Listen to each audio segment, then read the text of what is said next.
आणि हे सगळं भक्तीचं मर्म आपण समजून देवाची पूजा करण्याचा मानस आपल्या अंतरंगाला शिकवला तर आपल्या जीवनामध्ये सगळ्या सुखाच्या, आनंदाच्या, योग्यतेच्या आपल्या सगळ्या गोष्टी चांगल्या घडतील या चरणावरती तुकाराम महाराजांचा विश्वास आहे। आणि म्हणून तुकाराम महाराजांनी या अभंगाची योजना करत असताना भक्तीचं मर्म या ठिकाणी सांगून टाकलं, भक्ती करा पण हे सगळं करून सुद्धा जर काही घडलं तर देवाला दोष देऊ नका, देवाला नाव ठेवू नका, तो भगवंतच शेवटी आपल्याला या ठिकाणी तारेल। पण त्यासाठी आपल्या संसारातलं लक्ष थोडंसं कमी करा आणि देवाच्या चरणावरती वाहा। मग तो देव नेमका कोणता, तर तो देव याच अभंगामध्ये आपल्याला शेवटच्या टप्प्यामध्ये समजून घ्यायचा।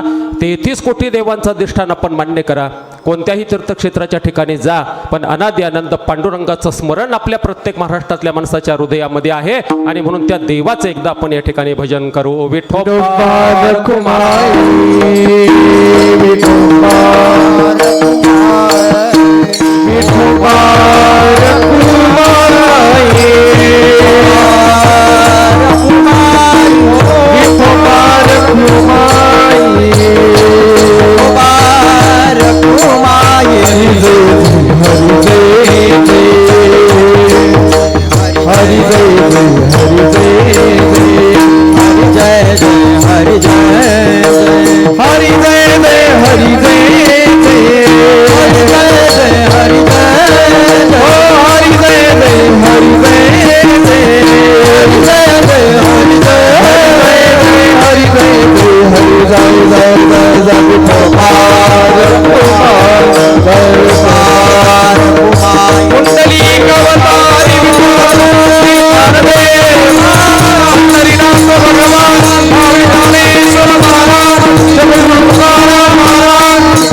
थोर भक्ती आवडते देवा संकल्पावे, माया संसाराची ठेवेले अनंते तैसेचे राहावे, चित्ते असू द्यावे समाधान, वाहिल्या उद्वेग दुःखचे केवळ भोगणे ते फळ संचिताचे, तुका म्हणे घालू तयावरी भार, वाहू हा संसार देवा पायी। भक्तीचं मर्म सांगणारा 4 चरणांचा, 4 ओळीचा किंवा 4 कडव्याचा एक साधा सोपा सुंदर अभंग यासाठी निरूपणासाठी आपण या ठिकाणी घेतला। वेळेवरती आपण सगळी मंडळी या ठिकाणी उपस्थित झालात।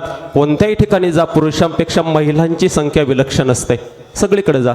आणि समाजातली अनेक चांगली वाईट कामं महिलांमुळेच घडतात, असंही थोडंसं वेगळं वाक्य मी या ठिकाणी उच्चारून जाईल। रामायण कोणामुळे घडलं म्हणतात, कैकेयी मातेमुळे घडलं। महाभारत कोणामुळे घडलं, द्रौपदी मातेमुळे घडलं। समाजामध्ये वाईट अर्थाने या ठिकाणी घेऊ नका, समाजामध्ये स्त्री शक्तीचा जागर समाज व्यवस्थेमध्ये या ठिकाणी झाला पाहिजे। स्त्रीच्या अंतःकरणातली शुद्धता देवाच्या समीप जाण्यासाठी ज्या आईनं, ज्या मातेनं, ज्या माऊलीनं या मृत्यू लोकांमध्ये आपल्याला जन्माला या ठिकाणी घातलं, त्या आईचे अनंत उपकार आपल्या हृदयामध्ये या ठिकाणी ठेवून देवाची सेवा करा, देशाची सेवा करा, धर्माचं अधिष्ठान आपल्या मनामध्ये मान्य करा।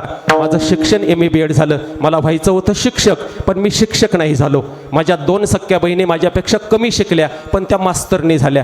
आता त्यांना पगार किती, त्यांच्या घरामध्ये मी कधी चहा प्यायला गेलो तर ते म्हणतात मामा थांब जरा, इथं मी चहा करते। त्या 5 मिनिटं चहा करायला जातात, त्यांचं बँकेचं पासबुक त्या ठिकाणी TV वरती पडलेलं असतं, मला उचकण्याचा मोह त्या ठिकाणी होतो, कारण मी ही शिक्षक होणार होतो ना, पण माझ्या नशिबामध्ये शिक्षक होण्याचं भाग्य नव्हतं, पण मी समाज शिक्षक झालो आणि लोकांचं अंतःकरणापर्यंत पोहोचण्याचं सौभाग्य ज्या परमेश्वरानं माझ्याकडे या ठिकाणी सोपवलं, तशा पद्धतीने सेवा मला या ठिकाणी करायची आहे।